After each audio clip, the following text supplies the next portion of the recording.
Hello friends. तो grammar videos की इस सीरीज़ में आज हम लोग सबसे इंटरेस्टिंग टॉपिक डायरेक्ट इनडायरेक्ट के ऊपर बात करेंगे। और इसको जानने के लिए आपको पांचों टाइप के सेंटेंस जानना बहुत ज़रूरी है। तो चलिए स्टार्ट करते हैं। तो बच्चों, ये हमारे सामने डायरेक्ट इनडायरेक्ट नरेशन का चार्ट है। पहले तो समझ लेते हैं डायरेक्ट इनडायरेक्ट नरेशन माने क्या होता है।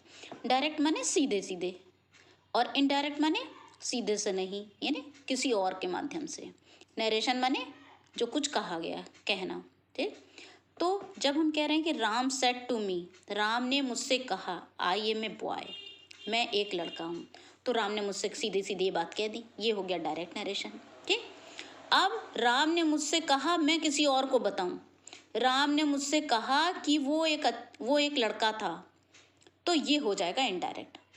तो हम यहाँ पे देखो हमने क्या जोड़ा कि, राम ने मुझसे कहा कि, और क्या चेंज किया, वह। अभी यहाँ पे मैं था, उसकी जगह हमने कर दिया वह।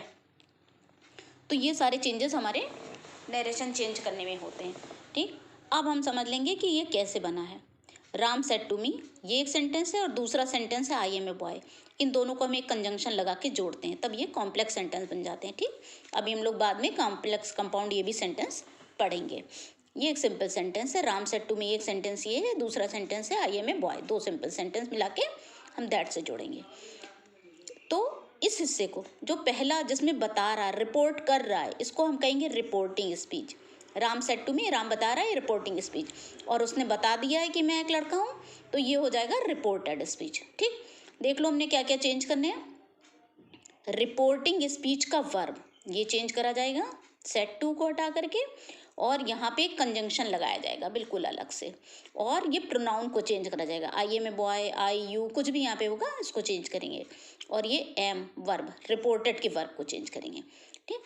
तो जब हम चेंज करते हैं तो सबसे पहले वर्ब चेंज करने में पहली बात जो ध्यान में आती रखनी चाहिए वो है कि रिपोर्टिंग का वर्ब अगर प्रेजेंट या फ्यूचर में है, माने राम सेज या राम विल से हो रहा है, तो हम रिपोर्टेड के वर्ब को नहीं चेंज करेंगे।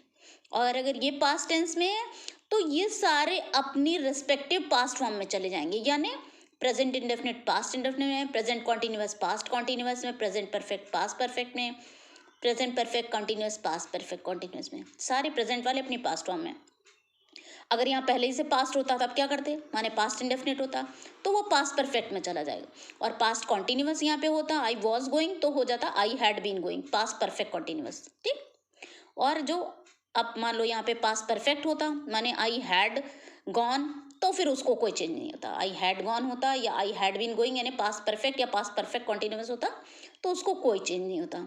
फ्यूचर टेंस का मान लो यहाँ वर्ब होता तो क्या करते, विल शैल का वुड और शुड हो जाता। ठीक है, अपनी पास्ट फॉर्म में।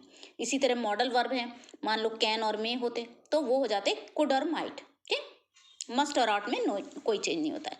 ये हमारा वर्ब चेंज करने का नियम है। अभी आगे मैं इसको आपको एक टेबल फॉर्म में दे भी दूंगी, उसको भी देख लेना फोकस करके, रटना कतई नहीं है, दिमाग में बैठालना है। सारे वर्ब अपनी पास्ट फॉर्म में चले जाएंगे। सिंपल सी एक बात, एक रूल है। प्रोनाउन चेंज करने का भी बहुत सिंपल सा रूल है।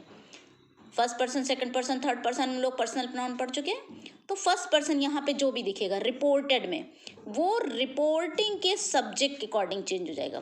First person first place, reporting के फर्स्ट प्लेस है ना, सब्जेक्ट के अकॉर्डिंग। यहाँ पे अगर सेकंड पर्सन होता, आगे भी सेकंड पर्सन हमें दिखेगा, तो रिपोर्टिंग के सेकंड प्लेस यानी ऑब्जेक्ट के अकॉर्डिंग चेंज हो जाएगा। और थर्ड पर्सन यानी ही शी इट दे है, तो उसको कोई भी चेंज नहीं होगा इतने हिस्से का, रिपोर्टेड वाले हिस्से का। इधर वाले का प्रोनाउन तो वैसे भी चेंज नहीं होता, इधर वाले का चेंज होता है, लेकिन वो इसको देख करके, सब्जेक्ट के ऑब्जेक्ट को देख करके हम चेंज करते हैं। ठीक। बस ये इतने से नियम याद रखने हैं, और इसमें कुछ भी याद नहीं रखना है, थोड़ा सा याद रखना है। बाकी यहाँ पे जो कंजंक्शन लगेंगे वो आपको ये देखिए कंजंक्शन दिए हैं, ये भी बहुत सारे नहीं हैं, बहुत ज़रा से, थोड़ा फोकस करना है। और सेड टू को, यानी ये रिपोर्टिंग वाले वर्ब को जो चेंज होगा वो भी ये यहाँ पे दे दिए गए हैं। अब इसके चेंज करने में हमको टाइप ऑफ सेंटेंस समझना बहुत ज़रूरी है। तो कुल हमारे पास 5 टाइप के सेंटेंस हैं, एजर्टिव, इंट्रोगेटिव, इम्परेटिव, एक्सक्लेमेटरी और ऑप्टेटिव। ये 5 टाइप के सेंटेंस हम कैसे पहचानेंगे और उनमें क्या क्या चेंज करेंगे ये भी हम साथ में समझेंगे। एजर्टिव माने टू से समथिंग, कुछ कहना। तो Ram said to me I am boy, Ram ने मुझसे कहा एक लड़का है। तो ये सिंपल सेंटेंस, इसका रूल हम यहाँ पे समझ चुके हैं। सेड टू को हटा के हमने टोल्ड कर दिया, और ये कॉमा हटा करके इसकी जगह हमने कंजंक्शन लगा दिया दैट। ठीक। अब यहाँ कैपिटल था, ये अब देखो स्मॉल हो गया। आई फर्स्ट पर्सन का है तो इसको हम जाके सब्जेक्ट को देखेंगे, राम की जगह ही लग जाएगा, ये ही हो गया। और एम को पास्ट टेंस में हो जाएगा was, that he was a boy. बस ये चीज़ें, ठीक। और छोटी मोटी बातें होती हैं, नाउ का देन हो गया, ये सब बातें, पर वो बहुत ही आसान होती हैं और इनसिग्निफिकेंट होती हैं, वो आप आराम से कर लोगे। क्लियर है? असर्टिव क्लियर हो गया, ठीक।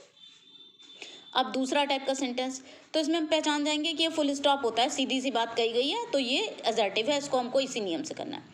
इसके बाद इंट्रोगेटिव पे आ जाते हैं। इंट्रोगेटिव की पहचान बहुत ही है, बिल्कुल अपने आप में रहती है कि बाद में क्वेश्चन मार्क लगा होगा। इंट्रोगेटिव माने क्वेश्चन, प्रश्नवाचक, बाद में क्वेश्चन मार्क लगा होगा। सेंटेंस है, Ram said to me are you okay. दो तरह के बेटा इंट्रोगेटिव होते हैं, एक तो सिंपल, दूसरा WH टाइप का। तो सिंपल इंट्रोगेटिव होंगे जो कि हेल्पिंग वर्ब से शुरू हो रहे हैं, are you okay, do you like it, ठीक है, हैव यू डन इट, इस तरह के सेंटेंस। तो बस इनको कंजंक्शन के लिए आप इफ या वेदर का इस्तेमाल कर सकते हो, ठीक है। जहां हमने दैट का करा था उसकी जगह पे हमको यहाँ पे इफ का इस्तेमाल करेंगे। बस जो ध्यान रखने वाली बात है इंट्रोगेटिव में, सबसे ज़्यादा ध्यान रखने वाली बात कि हमको ये रिपोर्टेड स्पीच का इंट्रोगेशन ख़त्म करना है, इसको असर्टिव सेंटेंस बना लेना है। असर्टिव का नियम हम लोग बहुत शुरुआत से करते चले आने, सब्जेक्ट वर्ब ऑब्जेक्ट। तो पहले सब्जेक्ट आ जाएगा, फिर वर्ब आएगा, यू आर, फिर ओके। मन में ऐसे कर लोगे, Ram said to me you are okay, और तब इसको इफ से जोड़ दोगे तो हो जाएगा सेड टू को हटा के हम ये आस्ट कर देंगे, राम आस्ट मी इफ, यहाँ इफ जोड़ दिया, यू को चेंज करा देख करके सेकंड पर्सन को देखोगे ना तो हो जाएगा मी की लाइन में यू जैसा क्या है, आई, ठीक। ये यू जैसा क्या, सब्जेक्टिव वाला पर्सनल प्रोनाउन वाला चार्ट जो पीछे पढ़ते जा रहे हो वो बिल्कुल भूलना नहीं है, उन सब को यूज करना है। देखो जो भी मैं इसमें आपको वीडियो डालूंगी सब एक सीक्वेंस में है, एक चीज को जो पढ़ के जाओगे उसका आगे फायदा मिलेगा, और अगर आप कहीं बीच में से उठा लोगे तो आप उन चीजों को उतने अच्छे से नहीं समझ पाओगे, इसलिए उनको सीक्वेंस से पढ़ना है। तो ये सेकंड पर्सन वाला है, इसको हम देखेंगे मी को, मी की लाइन में यू जैसा क्या है, आई है। इफ आई, आर को हो जाएगा वॉज, है ना, वॉज ओके, ये सेंटेंस हो गया, ये हो गया सिंपल सेंटेंस। अब इसका WH टाइप देख लेते हैं। ये WH टाइप को हमें जोड़ने के लिए इफ या दैट कुछ भी नहीं जरूरत है, इसी WH वर्ड से ही हम जोड़ लेंगे, ठीक है, यही रख ले, बस यहाँ पे ये कॉमा ये सब हट जाएगा। सेड टू को वही है, आस्ड ही होगा, राम आस्ड मी, हु तो हु की जगह रहेगा, पर यू जो है ये सब्जेक्ट पहले आ जाएगा, वर्ब बाद में हो जाएगा, ठीक। तो हु यू आर मन में ऐसे कर लोगे, तब इसके बाद हम चेंज करेंगे, हु और यू देखोगे मी को तो उसकी जगह हो जाएगा आई, और आर की जगह हो जाएगा was, who I was. Sentence हो गया, Ram asked me who I was. इसमें कहीं कुछ भी कंफ्यूजन नहीं होना चाहिए, बहुत ही आसान है। आपको सिर्फ सेंटेंस को पहले मन में असर्टिव कर लेना, उसके बाद आपको असर्टिव वाले रूल्स जोड़ देना है। बस कंजंक्शन को सिंपल में इफ लगेगा और WH वाले सेंटेंसेस में WH लगेगा। पहचानोगे कैसे, क्वेश्चन मार्क बना होगा, बहुत ही सिंपल है, ठीक। अब तीसरे टाइप के सेंटेंस पे आते हैं, इम्परेटिव। ये किसी तरह की फीलिंग को या आपके ऑर्डर रिक्वेस्ट इनको शो कर रहे होते हैं, सजेशन को। इसमें 3 टाइप के हमारे आते हैं, ऑर्डर, रिक्वेस्ट और सजेशन, ठीक। तो ऑर्डर सिंपली कोई बात आदेश दे रहा है, जनरली कोई बड़ा छोटे को जो बात कहता है तो वो आदेश ऐसे फॉर्म में होती है। यहाँ हम मान ले रहे हैं कि राम हमसे बड़ा, Ram said to me go there, Ram ने मुझसे कहा उधर जाओ, वहां जाओ। सेड टू को हटा के हम ऑर्डर्ड कर देंगे, राम ऑर्डर्ड मी। और देखो ये सिर्फ टू या नॉट टू से जोड़ना, इससे आसान कोई भी चीज नहीं। देखने में बड़ा लग रहा है, स्पेस सबसे ज्यादा घिरा हुआ है, पर ये सबसे आसान है। सिर्फ इनको कॉमा को हटाओगे, यहाँ पे टू लगा दोगे, Ram ordered me to go there, देख रहे हो, फुल स्टॉप लगा दोगे। नॉट टू कहाँ पे इस्तेमाल करेंगे, अगर ये सेंटेंस होता है do not go there, Ram ने मुझसे आदेश दिया वहां मत जाओ, डू नॉट गो देयर, तो डू हटा दोगे और नॉट के बाद टू तब जोड़ोगे, Ram ordered me not to go there, ठीक। इतनी बात समझ में आ गई। तो हमें टू या नॉट टू से जोड़ना है। नॉट टू कहाँ जोड़ेंगे, जहाँ पे डू नॉट आ रहा होगा, डू नॉट हटा करके उसकी जगह पे नॉट टू कर दोगे। रिक्वेस्ट, अब इसी में अगर हम प्लीज लगा दें या काइंडली लगा दें तो ये हमारा रिक्वेस्ट वाला sentence, Ram said to me please go there, कृपया वहां चले जाओ। तो हम सेड टू को हटा के कर देंगे रिक्वेस्टेड, और फिर उसी तरह से जोड़ेंगे दो टू से। ये देखो ब्रैकेट लगा रखा है ना, तो राम रिक्वेस्टेड मी, और ये प्लीज हट गया, बस ये रिक्वेस्टेड में आ गया, Ram requested me to go there. अगर होता please do not go there तो Ram requested me not to go there, ठीक। बिल्कुल ही आसान है, दोनों एक ही तरीके से होंगे, रिक्वेस्ट और ऑर्डर। बस काइंडली या प्लीज हटा दोगे, अगर काइंडली लगा होता गो देयर काइंडली तो भी हम काइंडली भी हटा देते हैं, ठीक। सजेशन, अब कोई राय दी जा रही है, कुछ सजेस्ट किया जा रहा है, जैसे सेंटेंस है Ram said to me let us play, Ram ने मुझसे कहा चलो खेलें, तो चलो खेलें ये एक सलाह दे रहा है कि चलो खेलें। इसके लिए हमारे पास 3 वर्ब, हम कुछ भी लगा सकते हैं और भी इस तरह फीलिंग के लगा सकते हो, सजेस्टेड, प्रपोज्ड या एडवाइज्ड। सेड टू का हटा के सेड ये लगाओगे, और जो ये लेट अस है इसको पूरे को हटाओगे, उसकी जगह पे दैट वी शुड कर दोगे। अगर यहाँ पे रिपोर्टिंग में देखोगे कहीं फर्स्ट पर्सन आ रहा है तो लेट अस हटा के दैट वी शुड करेंगे।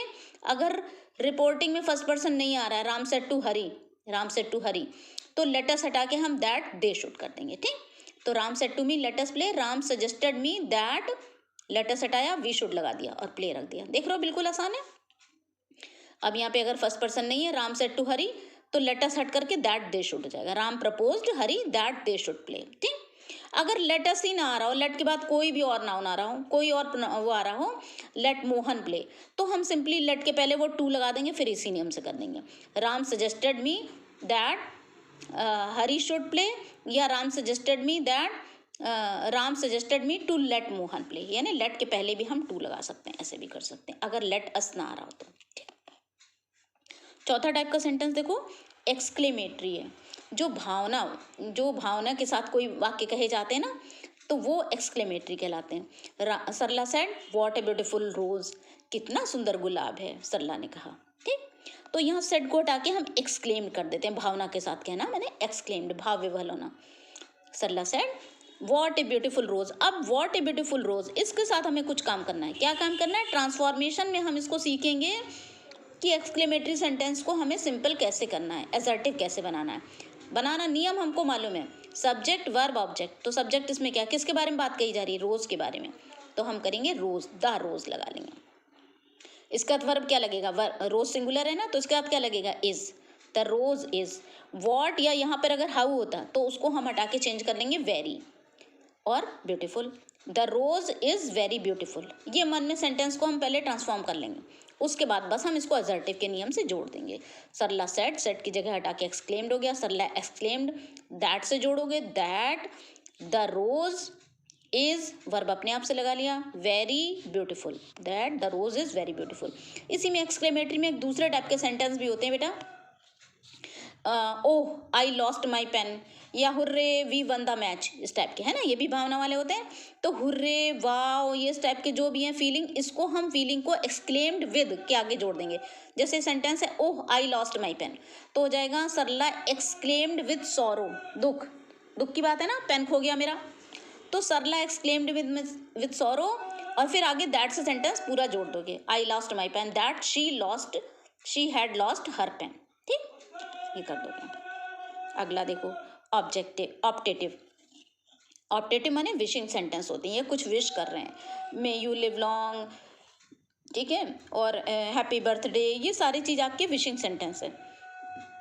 तो सेड की जगह हटा के हम यहाँ विश्ड कर देंगे, और मे यू लिव लॉन्ग है, मे आपका हेल्पिंग वर्ब बाहर आ रहा है तो आप इसको सब्जेक्ट के बाद ही ले जाओगे, यानी पहले सब्जेक्ट आ जाएगा, मन में आप कर लोगे यू मे लिव लॉन्ग, और तब आप इसको असर्टिव के नियम से जोड़ दोगे। ठीक, अब आप बेसिक बात इसमें समझ गए हो सारे में, कि या तो हम उसको जो भी चीज़ है उसको हमको चेंज करके असर्टिव फॉर्म में ले आना, फिर हमको दैट से जोड़ दें, जहाँ जहाँ दैट है, यहाँ भी हमको असर्टिव फॉर्म में ही ले आना। तो शी एक्सक्लेम्ड दैट यू, अगर यहाँ ऑब्जेक्ट नहीं है तो हम यू का यू ही रहने देंगे, you might live long, she wished that you might live long. ठीक, और यहाँ पे अगर ऑब्जेक्ट दिया रहेगा she wished me, she said to me, तो फिर हम यू को चेंज कर लेते हैं कि आई, तो हो जाता she wished that I might live long. ठीक, और अगर कोई बुरी फीलिंग से कोई बात कही जा रही है, भाड़ में जाओ, गो टू हेल, इस टाइप का कुछ भी बुरा विश करा जा रहा है, तो फिर हम कर्स्ड कह देंगे, she cursed that he might go to hell. ठीक है, इस टाइप से कह देंगे। तो ये सारे टाइप के हैं, बहुत फोकस करके पढ़ोगे, 15 मिनट के अंदर जो तुम्हारे दिमाग में बैठ जाएगा वो वैसे कभी भी नहीं बैठेगा, घंटों लगा लोगे। और इसके साथ थोड़े से चार्ट आपको और दे रहे हैं, उसको भी उसकी मदद के लिए कर लो, वैसे वो कुछ भी रटने वाला नहीं है, जरा सा दिमाग पे जोर डाल के बैठा लेने वाला है। तो बस तुम्हें इसे समझने के बाद थोड़ा सा एक्सरसाइज का प्रयोग करके इसको पक्का कर लेना है। ठीक है, और हर 2-3 दिन बाद इसको एक बार आप रिवाइज कर लीजिए, और इससे पहले के वीडियोस डिस्क्रिप्शन बॉक्स में दे दिए, उसको भी देख लेना। थैंक्स बच्चों।